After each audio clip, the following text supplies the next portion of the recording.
Jā, es te nesen skatījos Rīgas siltuma pēdējo auditēto pārskatu, kas ir 23. gada oktobris līdz 24. gada septembrim.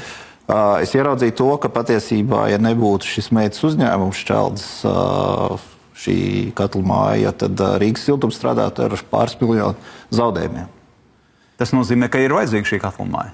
Tas nozīmē, ka ir kaut kur nesaimnieciskums pašā Rīgas siltumā. Pašā saimniecībā ir kaut kāds... Tas, ko es norādu, tā ir kabatiņa, tā ir precīzi kabatiņa, no kuras pasmelties un nesaimnieciskumam aizmālēt acis, kad viss ir kārtībā. Jā. Un tur rīdznieks pārmaksā par šo Šķeldas katlamāju. Un ja mēs paskatāmies uz visiem šiem Šķeldas spēlētājiem, jā, tad man kā finansistam rodas jautājums, kāpēc tik liela, rentabilitāte tam biznesam ir. Pēļņa šiem uzņēmumiem svārstās no 30 līdz pat 42% no apgrozījuma, kas ir tāds ļoti augsts rentabls biznes. Vai tu zini kādu citu uzņēmēju darbības veidu, kur ir tāda garantēta ilglaicīga peļņa? Un tad es gribētu arī ļoti skaidri pateikt, ka vienīgais, ja mēs skatāmies, kā ir bijuši akcionāri gaidas, sagaidītas attiecībā arī par neregulētajiem aktīviem vispārēji, vienīgie, kas ir prasījuši izsvērtus, atnest samazinājumus, tā ir bijusi ekonomikas ministrija. No akcionāriem, visiem trim lieliem akcionāriem, ekonomikas ministrija ir tā, kas vienmēr ir iestājusies par to, lai samazinātu. Rīgas siltuma akcionāri, ja? Rīgas siltuma akcionāriem. Jā. Ja es nebūtu šo tematu pacēlis tāds sildījis gaisā, kā tas bija... Mēs uzliekām. Jā, bet ne par to, ne par mani. Jā. Tas jautājums atrisinājās tikai tad, man jautājums, kāpēc jautājumu nerisināja neatrisinājās, samazinājās tarifs pēkšņi, tā pieaugums samazinājās, ja? Jā. Kur bija problēma risināt šo jautājumu pagājušajā gadā? Viņš saka, ministrija ir proaktīva, bet pašvaldība? Kā? Rīgas pilsēta?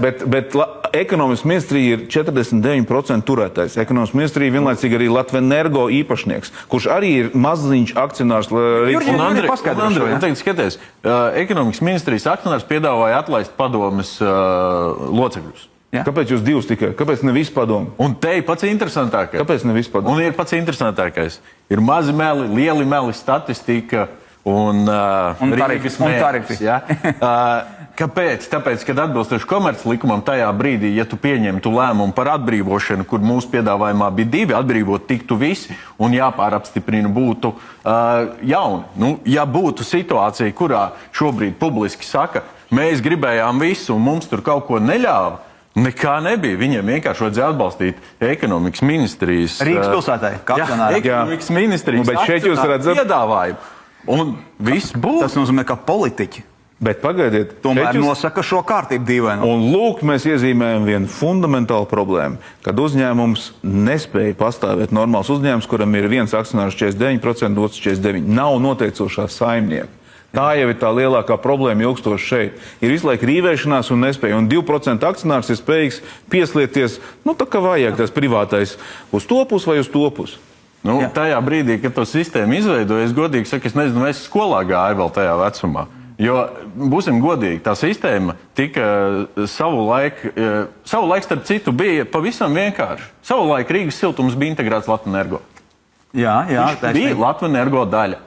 Ja. Un tad iedomājamies, ja tas būtu, piemēram, šobrīd, un viss tā turpinātos, es domāju, ka mēs pat šādu diskusiju nebūtu. Ne. Bet tajā brīdī bija tādi lēmumi, politiski lēmumi, bija noteikts virzības. Bet ja šī infrastruktūra, par ko mēs runājam, un tu saki sistēma, tā sistēmai jāstrādā par labi ir patērētājiem. Tas ir pašvaldības deleģējums. Mēs kā ministrija, kā akcionārs to arī vienmēr ir uzsvērusi. Es pirms